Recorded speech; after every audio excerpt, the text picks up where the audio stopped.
ग्रंथराज श्रीमद् भागवतम स्कंद 10 अध्याय 20 वृंदावन में वर्षा ऋतु तथा शरद ऋतु। श्लोक संख्या 32 से 34। तो 32 और 33 में तात्पर्य नहीं है, तो हम 34 का उच्चारण करेंगे, लेकिन उससे पहले से 32-33 उच्चारण मैं स्वयं कर देता हूँ। एवं निवसतो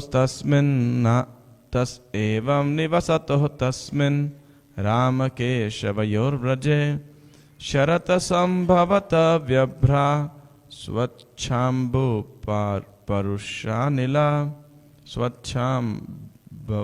स्वच्छाम्ब परुषानिला।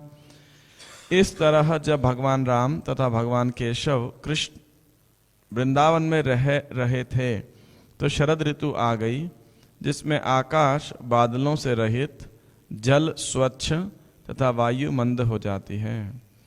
शरदानीरजोत्पत्त्या नीराणि प्रकृतिं ययुः भ्रष्टानामिव चेतांसि पुनर्योगा निषेवया।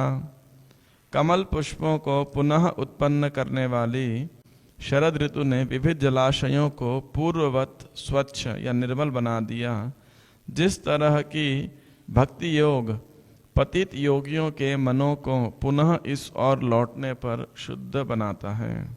श्लोक संख्या 34 हमारे पीछे आप दोहरा सकते हैं। व्योम्नः अपभ्रम भूत शाबल्यम भुवः पंकम अपाम मलम शरत जहार आश्रमिणाम कृष्णे भक्ति यथा अशुभम व्योम्नो बभ्रम भूत शाबल्यम भुवः पंकमपामलम शरज्जहाराश्रमिणाम कृष्णे भक्तिर्यथा शुभम। शरद ऋतु ने आकाश से बादलों को हटा दिया, पशुओं को भीड़ भाड़ भरी जगहों से निकाल दिया, पृथ्वी के कीचड़ को साफ कर दिया तथा जल के गंदलेपन को दूर कर दिया। जिस तरह की भगवान कृष्ण की प्रेमा भक्ति चारों आश्रमों के सदस्यों को उनकी अपनी अपनी व्याधियों से मुक्त कर देती है।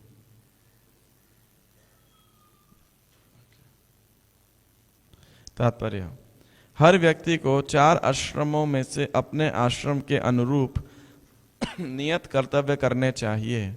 ये आश्रम हैं ब्रह्मचर्य, गृहस्थ, वानप्रस्थ तथा संन्यास। ब्रह्मचारी को विद्यार्थी जीवन में अनेक निम्न कार्य करने होते हैं, किंतु ज्यों ज्यों वह कृष्ण की प्रेमा भक्ति में आगे बढ़ता जाता है, उसके गुरुजन उसके आध्यात्मिक पद को मान्यता देते हुए उसे उच्चतर कर्तव्य करने को कहते हैं। गृहस्थ को पत्नी तथा संतान के लिए निरंतर अनगिनत कार्य करते रहने से ऊब जाना पड़ता है, किंतु ज्यों ही वह कृष्ण की प्रेम भक्ति में आगे बढ़ जाता है, बड़ा अजीब ट्रांसलेशन अनुवाद किया, उसके भौतिक कार्य घटकर कम से कम होते जाते हैं। वानप्रस्थ आश्रम में रहने वालों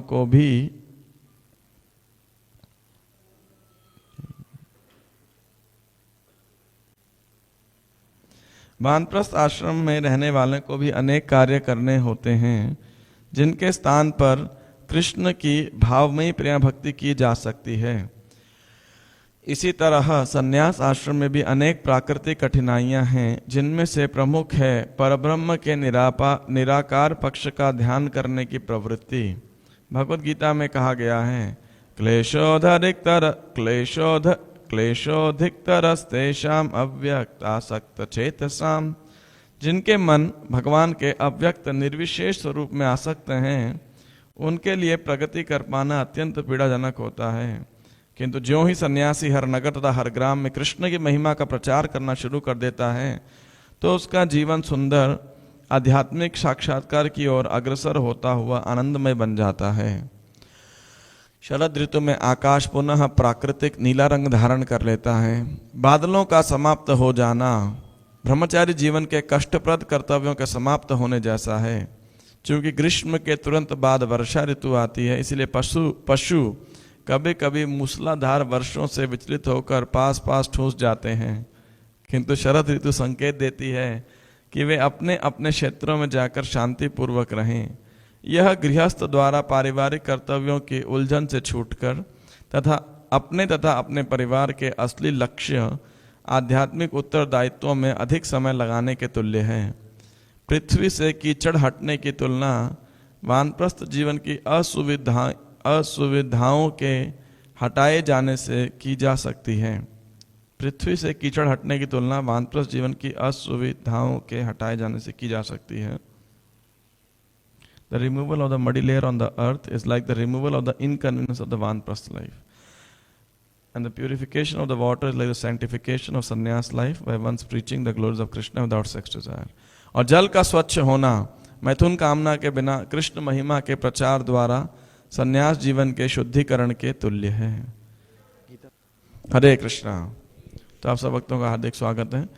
तो ये पिछले 2 श्लोकों में कोई टीका नहीं दिया है, कमेंट तात्पर्य नहीं दिया प्रभुपाद जी शिष्यों ने। हालांकि श्रील प्रभुपाद ने लाइट ऑफ द भागवत का प्रकाश पुस्तक में इन दोनों को भी एक्सप्लेन किया हुआ है। तो प्रसंग इस प्रकार से है कि वृंदावन में पहले ग्रीष्म ऋतु थी, वहाँ पे दावन अल्पान और अन्य अन्य से लीलाएं हुई, प्रलंबासुर का वध हुआ, और उसके बाद शुकदेव गोस्वामी वर्णन कर रहे हैं। मोबाइल कृपया साइलेंट कर लीजिए, आप सब भक्त लोग एक बार चेक कर लीजिए अपने मोबाइल जो भी हैं साइलेंट करने के लिए, या स्विच ऑफ कर दीजिए अगर आप साइलेंट नहीं कर पाते हैं। कई लोग को देख उनको समझते नहीं साइलेंट कैसे करना है। तो शुकदेव गोस्वामी वर्णन कर रहे हैं वर्षा ऋतु और उसके बाद कौन सी ऋतु का? शरद ऋतु का। वैसे आजकल तो लोगों को ऋतु का पता भी नहीं लगता होगा, क्योंकि किसी भी समय बारिश आती है, किसी भी समय सर्दी होती है, किसी भी समय गर्मी होती है। तो खासकर शहरों के अंदर तो और भी ज़्यादा ये समस्या रहती है। एक किसी भी समय बारिश चालू हो जाती है ना। तो लेकिन वास्तविक प्रकृति के अनुसार तो जुलाई अगस्त के महीने में 2 महीना वर्षा ऋतु रहती है और उसके बाद 2 महीने जो है शरद ऋतु रहता है बाद में। तो ऐसे 6 ऋतु साल में रहती है। तो उसका वर्णन शुकदेव गोस्वामी कर रहे हैं कि कितना उस समय रमणीय वातावरण है।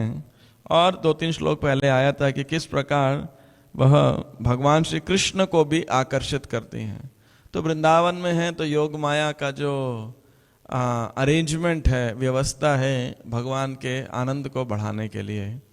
और शुकदेव गोस्वामी जब इसकी चर्चा कर रहे हैं, इसका व्याख्यान कर रहे हैं, तो वे बहुत सुंदर सुंदर उपमाएं दे रहे हैं, बहुत सुंदर, जिसका बहुत प्रैक्टिकल, फिलोसॉफिकल और सोशल या थियोलॉजिकल एप्लीकेशन जिसे कहते हैं, सामाजिक एप्लीकेशन है उसे समाज के अंदर या व्यक्तिगत जीवन के अंदर।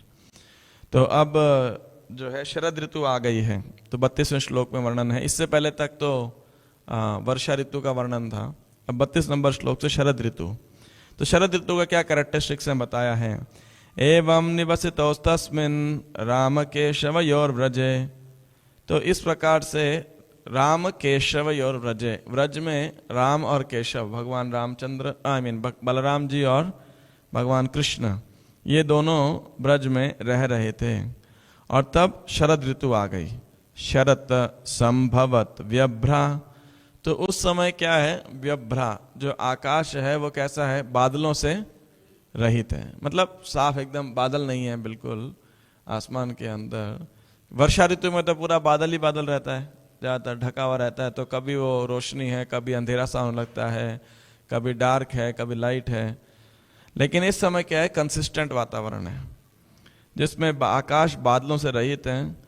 और वर्षा ऋतु में क्योंकि पानी बरस रहा होता है, बारिश आ रही होती है, तो जितने भी वाटर बॉडीज होती हैं, खासकर तालाब है और नदी इत्यादि है, तो आप अगर बारिश के समय में देखेंगे कभी नदियों को, तो पानी कैसा रहता है, ऐसा मिट्टी पूरा ऊपर ऊपर तक आया रहता है, मतलब पूरे पानी में बहुत ज़्यादा रेत रहता है, मिट्टी रहता है इत्यादि। लेकिन जब बारिश समाप्त हो गया है, शरद ऋतु में कैसा है कि सारी मिट्टी जो है नीचे सेटल डाउन हो जाती है, बैठ जाती है, और जो पानी है वो क्या हो जाता है, पूरा स्वच्छ हो जाता है। तो व्यभ्रा स्वच्छ अम्बु, जो अम्बु मतलब जल, तो वो क्या हो गया, स्वच्छ हो गया है।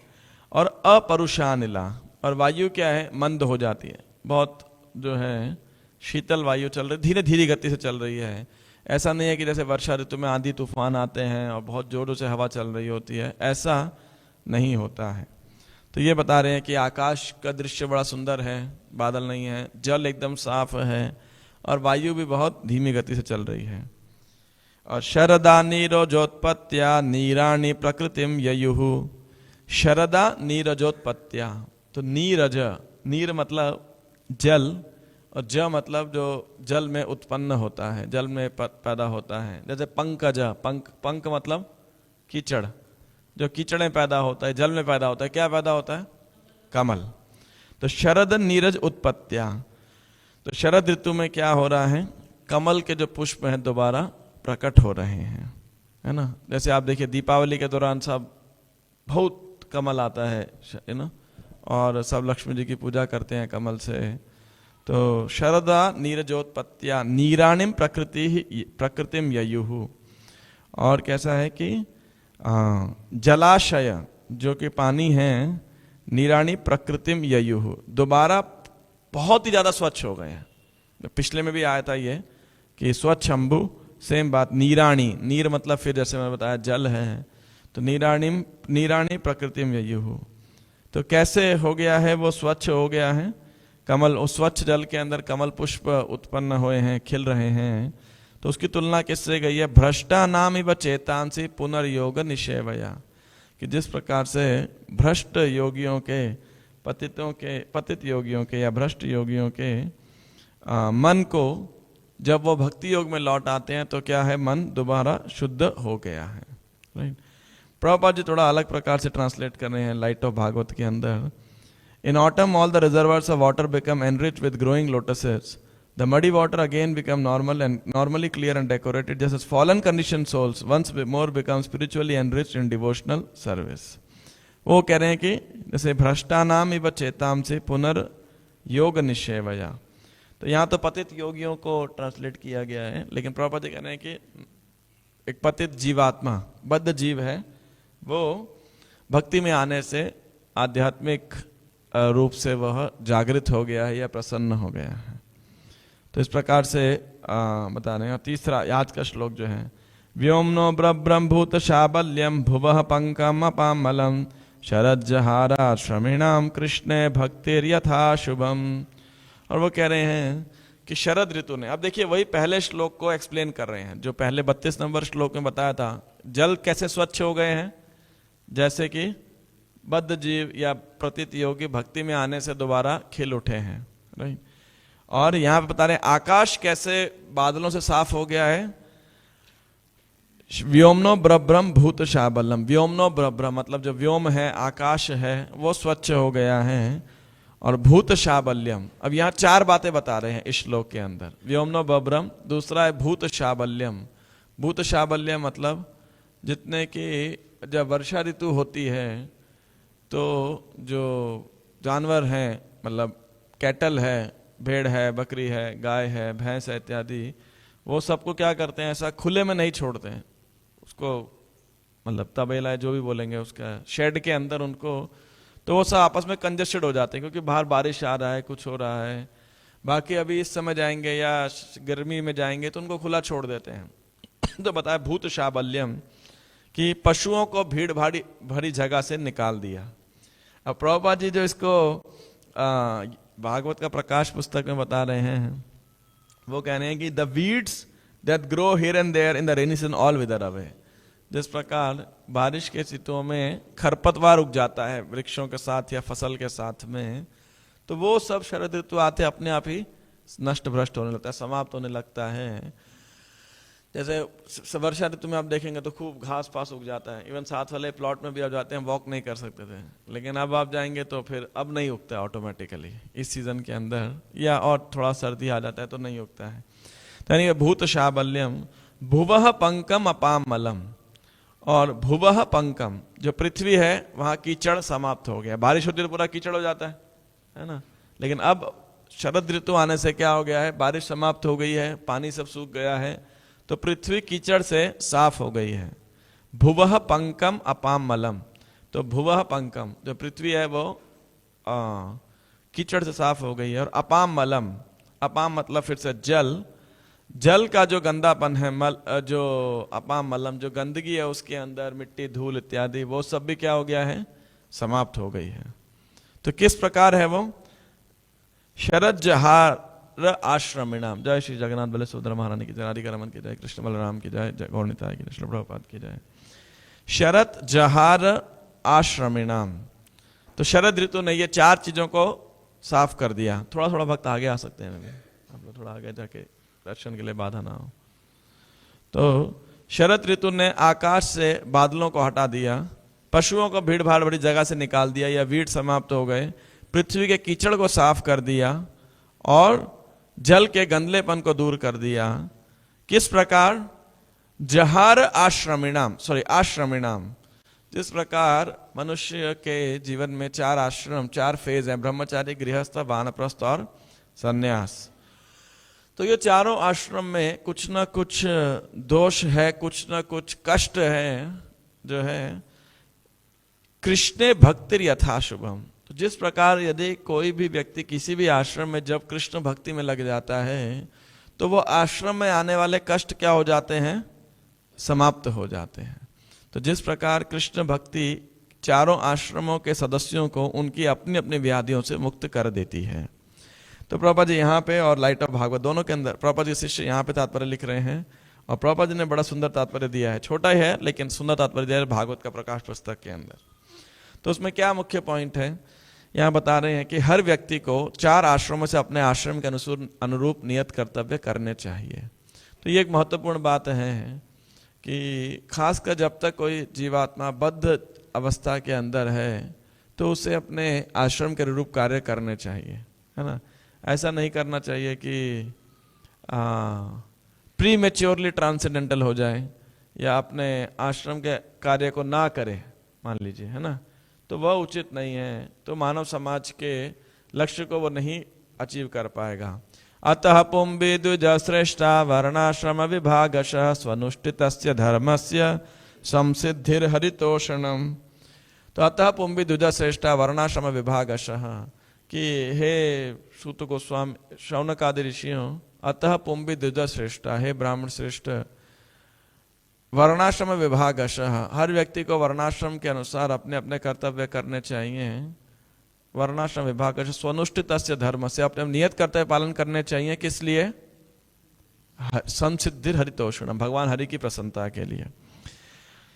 अब कोई बोलेगा भाई ये चारों कर्तव्य कार्य करने में यदि आप कृष्ण भक्ति में कोई नहीं है मान लीजिए, या कृष्ण भक्ति अभी एनलाइटन नहीं हुआ है, तो उसके लिए ये आश्रम के कर्तव्य करना बड़ा कष्टदायक हो सकता है। आप बोलेंगे कैसे कष्ट है भाई, तो देखिए ब्रह्मचारी जीवन में क्या कष्ट है। ब्रह्मचारी गुरुकुले वसंदांतो गुरोर्हितम आचरण दासवत्नी च गुरो सुदृढ़ सौहृदः। तो नारद जी प्रहलाद भागवतम के सप्तम स्कंद में कह रहे हैं कि ब्रह्मचारी को क्या है, गुरु के घर में रह, गुरुकुल में निवास करना है, यानी घर में निवास नहीं कर सकता। अब जब घर में निवास नहीं करेगा तो गुरुकुल में कंफर्ट नहीं मिलने वाला उसको, है कि नहीं, सुविधा नहीं प्राप्त होने वाली। ऐसा नहीं है कि कपड़े धुले मिलेंगे, खुद ही उसको अपने व्यवस्था करना पड़ेगा सर, खुद ही मेंटेन करना पड़ेगा, उठना पड़ेगा, अपना समय साफ करना, अपना जगह साफ करना पड़ेगा, और जो है गुरु के लिए भिक्षाटन करना होगा, अन्य अन्य कई प्रकार के मीनियल, क्या बोलेंगे, मीनियल सर्विसेज को, तुच्छ सेवाएं करनी पड़ेगी। जैसे आप देखिए कृष्ण और बलराम जब, हालांकि राजा के लड़के हैं, लेकिन जब सांदीपनि मुनि के आश्रम में है तो क्या कर रहे हैं, वो लकड़ियां काट के, लकड़ियां उठा के लेके आ रहे हैं, है कि नहीं। ऐसा नहीं है नौकर चाकर है उनके पास में। तो घर में कोई रहता है तो स्वाभाविक है थोड़ा बिगड़ जाएगा। बिगड़ जाएगा मतलब कि अपनी जिम्मेदारी नहीं निभाने वाला हो, क्योंकि पता है मम्मी है, माता जी हैं, बढ़िया पकवान मिल रहा है, और जब चाहे, और फिर उसके बाद खाने के लिए प्लेट भी उठाने के लिए है, धोने वाला है कोई, है ना। कई लोगों को बड़ा दिक्कत होता है मंदिर में आके अपनी प्लेट धोने के अंदर, क्योंकि घर में कभी धोया नहीं होता। तो है ना, तो बड़ी, तो इसलिए छोड़ भी जाते हैं। तो कई बार बोर्ड लगाना पड़ता है, भाई प्लेट वापस धो के रखिए, ऐसे मत छोड़ के जाइए। तो कहने का अर्थ है, लेकिन ब्रह्मचार्य आश्रम के अंदर कई कठिनाइयां होती हैं इस प्रकार से, सुविधा नहीं है ना, सर्दी गर्मी बारिश है, तो ऐसा नहीं है कि आश्रम में एसी लगा रहेगा। या मैं आज के आश्रम की बात नहीं कर रहा हूँ, हालांकि गुरुकुल के अंदर, साधारण वैदिक गुरुकुल के अंदर बहुत तपस्या रहती है ना। आजकल तो क्या सब जगह ही मॉडर्न मशीन्स हैं, लेकिन फिर भी, और गुरु के लिए अनेक कार्य करने हैं। और ऐसा बताया जाता है, प्रभुपाद जी लेक्चर के अंदर बताते हैं कि गुरुकुल में, अब 5 साल का बच्चे को गुरुकुल के उसमें डाल दिया, गुरुकुल में डाल दिया। तो क्यों डाल दिया? क्योंकि उससे उसका चरित्र निर्माण होगा इस जन्म के तैयारी और अगले जन्म की तैयारी के लिए भी। और कैसे तैयारी होगी कि 5 वर्ष का बालक है ना, तो ज़्यादा रिटेलिएट नहीं कर सकता।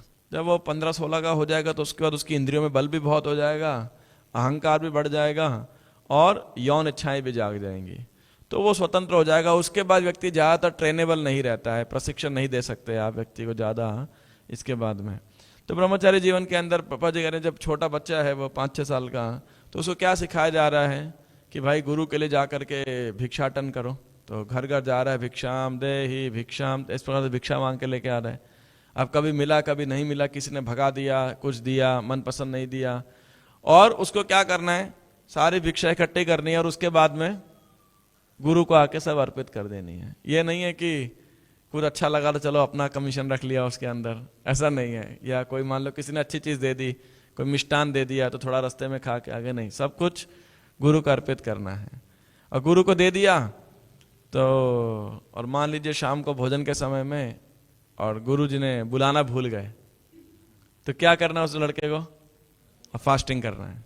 जैसे कभी कभी ना फास्टिंग टिल नून होता है, उसका फास्टिंग टिल नून, इवनिंग, मॉर्निंग, नाइट सब हो गया फास्टिंग, है ना। अब शुरू में आप देखिए बच्चे के लिए कितना कष्टदायक है ये कार्य। तो लेकिन ऐसा करते करते उसके अंदर तब अपने गुरु के प्रति बहुत शरणागति जागृत हो जाती है कि यही मेरे स्वामी हैं, ये कहेंगे, उनकी आज्ञा का मुझे पूर्णतया पालन करना है।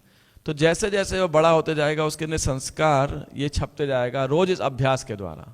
तो शुरू में बड़ा टॉर्चरस हो सकता है ना, कि भाई बड़ा कष्टदायक हो सकता है इस प्रकार से जीवन जीना। लेकिन ऐसे करते करते गुरु सुदृढ़ सौहृदः, वो समझ जाएगा कि गुरु मेरे सबसे बड़े शुभ चिंतक हैं, और तब दोनों के अंदर एक मैत्रीपूर्ण प्रकार का संबंध जागृत हो जाएगा। तो कह रहे हैं कि ऐसे ब्रह्मचारी जीवन के अंदर अपना कष्ट है कि नहीं। तो नीति नियम को, या वर्तमान समय में भी नीति नियम को पालन करना, कई अनुशासन है उसको फॉलो करना, अच्छा लगे ना लगे। हम ये नहीं ऑर्डर कर सकते कि भाई आज शनिवार है, क्या तारीख है, 5 मार्च है, और हम ऐसे ऑर्डर नहीं कर सकते मंदिर के अंदर, आज मेरी ये इच्छा है खाने की, चलो ऊपर किचन में ये बनाएं। ऐसा आप आश्रम में नहीं कर सकते, है ना। जो मंदिर में बनेगा आपको वही प्रसाद पाना पड़ेगा। तो ये ब्रह्मचारी जीवन में ऐसे अनेक प्रकार के कष्ट हैं। और दूसरा है गृहस्थ आश्रम के अंदर, तो बात कह रहे हैं गृहस्थ को पत्नी तथा संतान के लिए निरंतर अनगिनत कार्य करने पड़ते रहते हैं। तो प्रभुपाद जी तो खैर अलग प्रकार से इसको एक्सप्लेन कर रहे हैं, लेकिन इस श्लोक में के तात्पर्य में जैसा बताया है, तो आप देखिए गृहस्थ जीवन में थोड़ा सुख है ना, स्वतंत्रता है, थोड़ा यौन सुख है, और थोड़ी सुविधाएं, सुख सुविधाएं हैं, और अपना परिवार है, बातचीत इत्यादि करने के लिए। लेकिन कष्ट भी बहुत है। कष्ट कैसे हैं कि भाई अब सुबह सुबह आप 8-9 बजे व्यक्ति काम पे निकलेगा, 10 बजे निकलेगा, रात को कितने बजे आएगा? 9-10 बजे आएगा। 10-12 घंटे उसे बहुत मेहनत करना पड़ता है, चाहे वो फैक्ट्री में करना पड़े, चाहे ऑफिस में करना पड़े, है ना। और फिर ऑफिस में जाके बॉस की डांट खानी पड़ेगी, है ना, काम करना पड़ेगा, और 1 घंटा 2 घंटा ट्रैवलिंग एक तरफ करो, 1-2 घंटा ट्रैवलिंग उधर करो।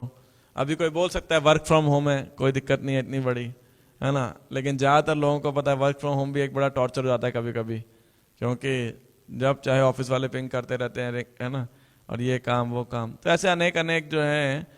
और फिर घर आओ तो बच्चे बोलेंगे हमें समय नहीं दे रहे, पत्नी बोलेगी हमें समय नहीं दे रहे, ये नहीं किया आपने, वो नहीं किया, और बिल भरते रहो कई प्रकार के, है ना। कहीं मोबाइल का बिल है, बिजली का बिल है, गैस का बिल है, तो अनेक प्रकार के कष्ट हैं गृहस्थ आश्रम के अंदर भी। और माता जी लोगों को अब गर्मी हो या सर्दी हो, गर्मी के तो जाके कुकिंग करना पड़ेगा किचन के अंदर, है कि नहीं? तो मन नहीं करे, चाहे इतनी गर्मी में कौन कुकिंग करे, लेकिन नहीं, परिवार के सब सदस्यों के लिए भोजन इत्यादि बनाना है तो गर्मी सहन करना पड़ेगा। तो अनेक प्रकार के कष्ट हैं, है ना। संतान होती है तो इतना कष्ट होता है, नहीं होती है तो कष्ट होता है। अगर देखा जाए जिनके संतान नहीं है वो बड़े उनको कष्ट है, संतान नहीं हो रही है तो।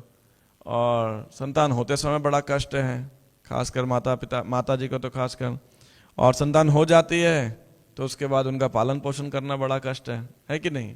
अब जैसे एक हमारे भक्त हैं, वरिष्ठ भक्त, आप में से कई भक्त जानते हैं उन्हें, तो वो ब्रह्मचारियों को कभी कभी शिक्षा देते थे, कहते थे कि देखो तुम आश्रम में रह के ढंग से भक्ति करो और श्री विग्रह की अच्छे प्रकार से सेवा करो, है ना। और अगर ये विग्रह की सेवा नहीं करोगे तो फिर दूसरे आश्रम में दूसरे विग्रह की सेवा करनी पड़ेगी तुम्हें। और सौभाग्यवश ये विग्रह तो समय से उठते हैं, समय से खाते पीते हैं, उन विग्रह का तो कोई समय नहीं है खाने पीने का, है ना, सोने उठने का। सच बात है कि नहीं? समझ गया आप ना। संतान होगी तो फिर तो आपको उनके अनुसार जगना पड़ेगा, सबका शेड्यूल खराब हो जाता है, रात रात जगना पड़ता है। जनरली छोटे बच्चे तो निशाचर होते हैं, रात में जगते हैं और सुबह दिन में सोते हैं, है ना। तो जनरली ऐसे ही रहता है, तो माता पिता को बड़ी तकलीफ होती है। सच है कि नहीं? सब गृहस्थ भक्त तो जानते हैं इस बात को।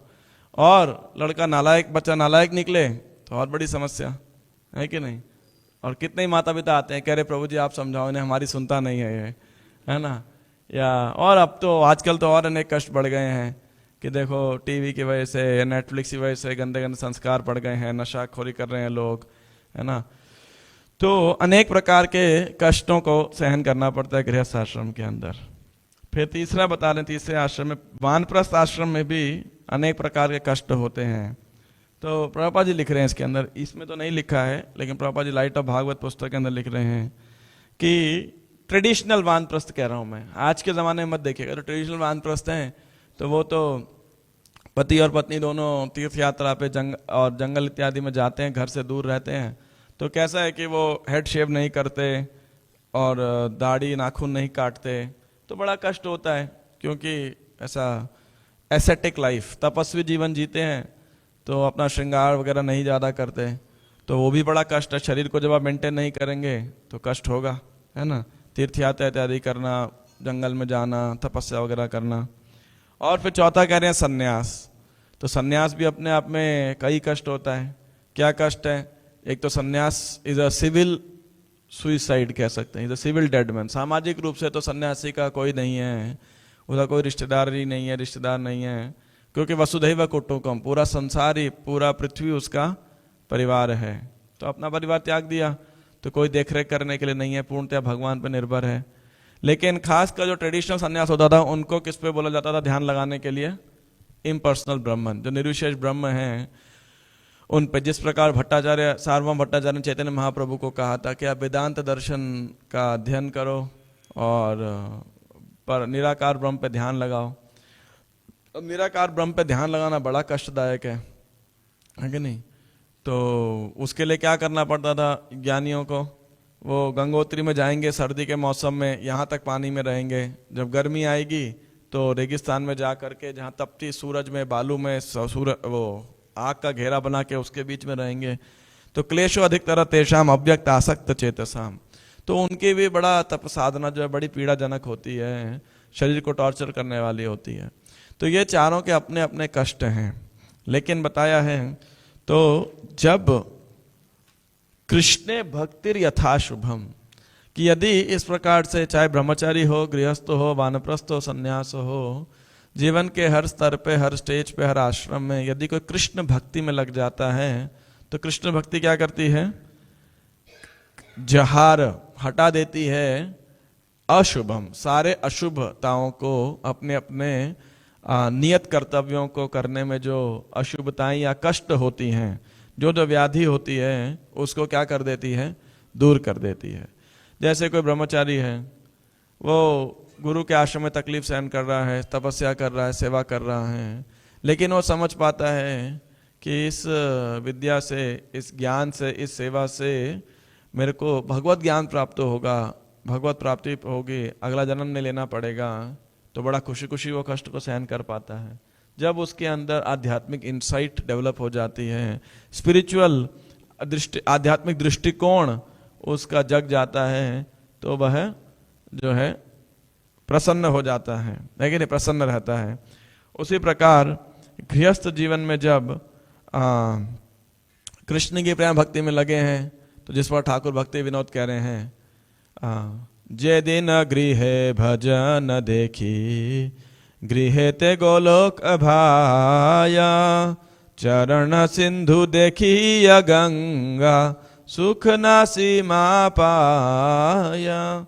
कि जे दिन गृह भजन देखी, गृह ते गोलोक अभाया, जिस घर के अंदर परिवार के सभी सदस्य मिलकर भगवान का कीर्तन कर रहे हैं, भगवान की सेवा कर रहे हैं, तो वो घर कैसा हो गया है? गोलोक वृंदावन हो गया है। नहीं तो क्या है वो नरक लोक के समान है कि नहीं? एक दूसरे को यातना दे रहे हैं खाली परिवार के सदस्य, है ना। यदि वो भक्ति में नहीं लगे, तो भक्ति में लगने से क्या हो जाता है? उनके जीवन को सार्थकता प्राप्त हो जाती है, अर्थ प्राप्त हो जाता है, और गृहस्थ जीवन में आने वाले कष्ट भी कम हो जाते हैं, या जो पीड़ा है वो कम हो जाती है। उसी प्रकार यदि कोई वानप्रस्थ है और उसको समझ में आता है, उनको समझ में आता है, कृष्ण भक्ति में लगते हैं, तो कृष्ण भक्ति के आनंद को आस्वादन करते हैं, तो उनको समझ आता है कि ये जो वानप्रस्थ के कष्ट हैं वो भोगने में उनको फिर ज्यादा कष्टदायक नहीं लगते, है ना। और उसी प्रकार सन्यास, तो यहाँ प्रभुपाद जी शिष्य लिख रहे हैं, जैसे सन्यासी हर नगर हर ग्राम में कृष्ण की महिमा का प्रचार करना शुरू कर देता है, तो उसका जीवन सुंदर आध्यात्मिक साक्षात्कार की ओर अग्रसर होता हुआ आनंदमय बन जाता है। तो प्रभुपाद जी ने एक बारी अपने एक शिष्य को जब दीक्षा दे रहे थे, उसको नाम दिया भवानंद दास। आज भी मायापुर में है भवानंद प्रभु। तो सब बहुत कंफ्यूज हो गए कि ये कैसा भवानंद, मतलब भव सागर में कौन सा आनंद है ना। तो थोड़ा डाउट आया कि शायद मैंने या तो गलत सुन लिया होगा, विदेशी थे तो उतना तो नहीं समझ आ रहा था, कि शायद एक्सेंट प्रभुपाद जी का बंगाली एक्सेंट ने गलत समझ लिया, क्या मतलब क्या है इसका।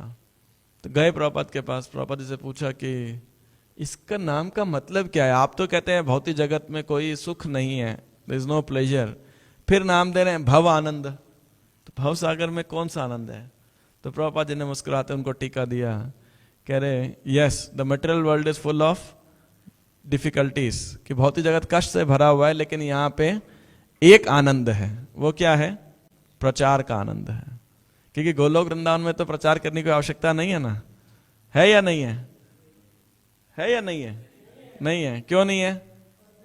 क्योंकि सारे कृष्ण भावना भावित हैं, स्वतः कृष्ण भावना भावित है वहां पर, तो उनको अभ्यास करने की आवश्यकता नहीं है, वहां कोई बद्ध जीव भी नहीं है। लेकिन यहाँ पे जो प्रचार का आनंद है, प्रभुपाद जी कह रहे हैं, इसलिए आपका नाम क्या है? भवानंद। ऐसे प्रभुपाद ने टीका दिया उसका। तो कहने का आता है, यदि सन्यासी कोई पूरी पृथ्वी विचरण करके भगवान के नाम रूप गुण लीला का गुणगान करते हैं, प्रचार करते हैं, तो उसका जीवन जो है आनंदमय हो जाता है। तो ये तो 4 प्रकार की तुलनाएं की गई है यहाँ पर, वो इस प्रकार से है कि बादलों का समाप्त हो जाना, व्योमनो बभ्रम, जो आकाश का बादल समाप्त होना, ये कैसा है? ब्रह्मचारी जीवन के कष्टप्रद कर्तव्यों के समाप्त होने जैसा है ना। आकाश साफ हो गया, यानी एक ब्रह्मचारी को आध्यात्मिक दृष्टिकोण प्राप्त हो गया, अब उसके लिए बोझ नहीं लग रहा है, सेवा करने में उसे आनंद आ रहा है। ये सारी अवस्थाएं क्रमशः आती हैं, प्रभुपाद जी कह रहे हैं, कृष्ण की भक्ति में लगने के कारण। दूसरा फिर कह रहे हैं कि जिस प्रकार पशुओं को भूत शाबल्यम, जो है भीड़ भाड़ भरी जगह से निकाल दिया, उसी प्रकार उसी प्रकार गृहस्थ जीवन के जो कष्ट हैं, उससे व्यक्ति कृष्ण भक्ति में लगने से क्या हो गया है? दूर हो गया है। तीसरा कह रहे हैं भुवः पंकम, पृथ्वी का कीचड़ से साफ हो जाना। यह किस प्रकार से है? जिस प्रकार वानप्रस्थ जीवन के कष्ट कोई भक्ति में लगने से उस जीवन के कष्ट से समाप्त हो गया है। और चौथा वो कह रहे हैं अपाम मलम, पंख जो है जल, जो वाटर बॉडीज हैं, उसका मैल समाप्त हो गया, साफ हो गई हैं। वो कैसा है? कि जिस प्रकार सन्यास से जीवन का शुद्धिकरण हो जाता है, बिना यौन जीवन के, बिना यौन कामना के कृष्ण महिमा का प्रचार कर रहा है, कृष्ण के नाम रूप गुण का प्रचार कर रहा है, तो वो कैसा है? संन्यास जीवन के शुद्धिकरण का तुल्य है। तो प्रभुपाद जी इसमें बता रहे हैं, Therefore, in all the four spiritual orders and four grades of spiritual life, devotional service to the Lord is essential. Without this relationship, all the regulative principles of Varna and Ashrama become burdensome duties as they have in the age of Kali. तो कह रहे हैं कि चारों वर्ण, चाहे ब्राह्मण, क्षत्रिय, वैश्य, शूद्र हो या गृहस्थ, वानप्रस्थ, ब्रह्मचारी, संन्यास हो, ये चारों आश्रम हैं, इन सब के अंदर भगवान की भक्ति महत्वपूर्ण है, एसेंशियल है।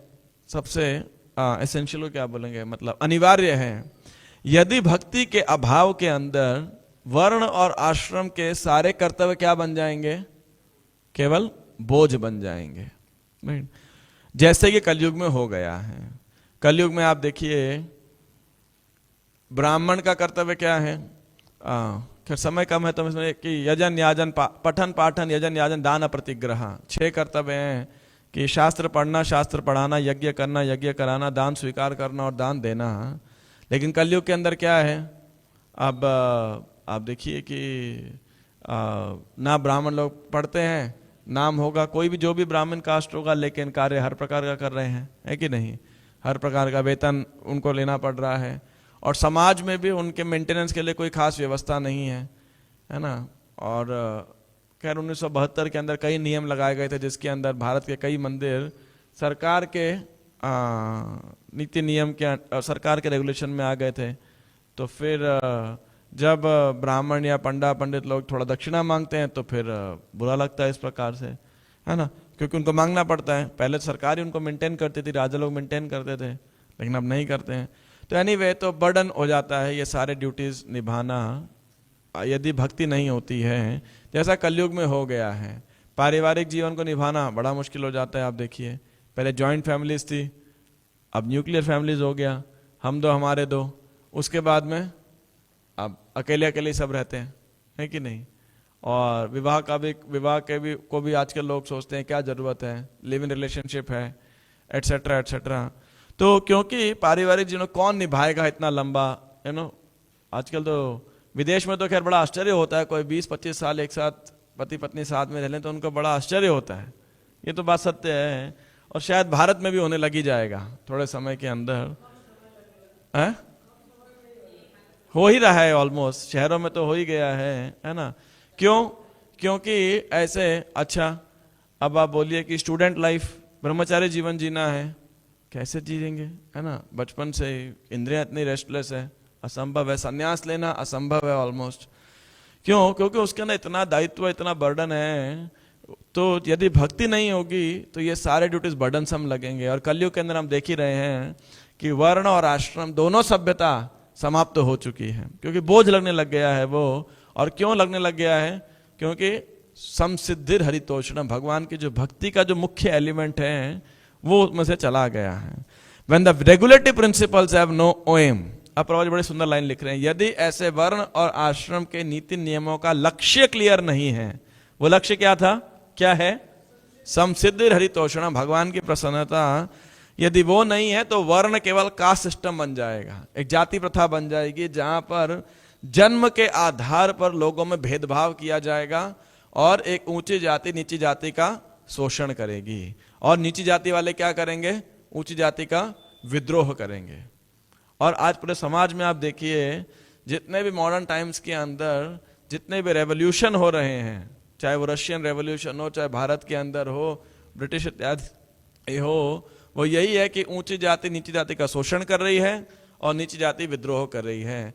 आज भी ऐसा नहीं, भारत के अंदर, पूरे विश्व में, चाहे वो यूएस के अंदर हो तो वहां पे व्हाइट और ब्लैक्स के अंदर हमेशा झगड़ा रहता है, लेकिन आज भी रहता है। और भारत में भी आप देखिए, जितनी राजनीति है वो सब यही वोट बैंक इसी के ऊपर आधारित है, यू नो, कि कौन माइनॉरिटी को, कौन किस कास्ट को जो है कितना संरक्षण वो प्रदान करेगा, क्या बोलते हैं, रिजर्वेशन, आरक्षण प्रदान करेंगे। कितने आंदोलन होते रहते हैं हर शहर के अंदर, हर राज्य के अंदर, है कि नहीं? क्यों? क्योंकि ये कास्ट सिस्टम जब बन जाता है, ना नीची जाति ना ऊंची जाति, किसी का लक्ष्य क्लियर नहीं है। सबको लगता है हम ये शरीर हैं, हम तो दलित हैं या जो भी हैं, इत्यादि इत्यादि हैं, और माइनॉरिटी हैं, हमें यह सुविधा चाहिए, आरक्षण चाहिए। ऊंची जाति सोचती है कि नहीं नहीं, हमें इनका शोषण करना है, और दोनों भूल जाते हैं कि भगवान के भक्ति मनुष्य जीवन का चरम लक्ष्य है। तो प्रभुपाद बिल्कुल सत्य सटीक बात कह रहे हैं, the varnas become a caste system, है ना। और जिस प्रकार से श्रृंगी ने परीक्षित महाराज को श्राप दे दिया, ए क्षत्रिय ये तो द्वार पे रहने वाले कुत्ते के समान है, इनको रक्षा करना चाहिए, और ये आकर के हमारे घर में आके सांप, मरा हुआ सांप डाल रहे हैं मेरे पिताजी के गले में। और वहां पे इस अबोध ब्राह्मण पुत्र के अहंकार के कारण कलिराज जो है एंटर करते हैं, कली का जो साइकिल है चालू होता है वहां से। तो सारे वर्ण कास्ट सिस्टम बन जाएंगे और सारे आश्रम बन जाएंगे, किस लिए? The business of various shopkeepers. तो बात कह रहे हैं ये केवल दुकान बन जाएगी और ये आश्रम व्यवसाय बन जाएंगे। अर्थात लोग ब्रह्मचारी तो रहेंगे भी नहीं, फिर भी अगर होगा तो कुछ ना कुछ धन कमाने के लिए इत्यादि। गृहस्थ आश्रम में लोग रहेंगे तो वैसे ही उनको तो कमाई करना ही है, उसके लिए मैच मेकिंग, कितने सारी दुकानें खुल जाएंगी, है कि नहीं। कैसे दुकान है आप देखिए, क्योंकि अब गृहस्थ आश्रम में बहुत से तपस्या होती थी, जैसे मैंने उदाहरण दिया, प्रभु जी लोगों को कमाने के लिए जाना पड़ेगा, है ना। माता जी लोगों को घर में कुकिंग, घर मेंटेन करना पड़ेगा, लेकिन आज घर में मेड है, इंस्टेंट फूड है तो कोई मेहनत नहीं है, माइक्रोवेव है, ज़्यादा कोई गर्मी वर्मी नहीं है कि नहीं। इतनी दुकानें हैं क्यों? खाने पीने की दुकानें हैं क्यों? केवल आपको उस कष्ट को कम करने के लिए, है कि नहीं। तो आप देखिए ये केवल बिजनेस बन जाएगा केवल शॉपकीपर्स के लिए, है ना, बिजनेस ऑफ वेरियस शॉपकीपर्स।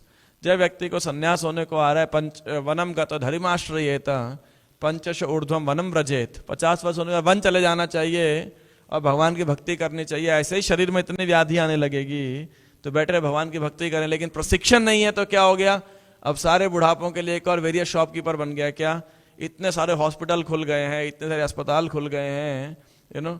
और तो हमको लगेगा कि अरे उनको बोलना चाहिए भक्ति करो जा करके, व्याधि तो आनी ही आनी है, तो क्यों ना भगवत चेतना में शरीर को छोड़ो, रादर देन अस्पताल के अंदर सुइयों ट्यूबों के बीच के अंदर। कहने का अर्थ है कि ये सब जो कष्ट हैं, आश्रम जीवन के कष्ट को कम करने के लिए अनेक प्रकार की दुकानें खुल जाएंगी। और इनफैक्ट ये आश्रम भी, कई लोग संन्यास लेते हैं किसी लिए, बाबा जी बन जाते हैं किस लिए, या धर्म गुरु बन जाएंगे केवल कमाई के लिए।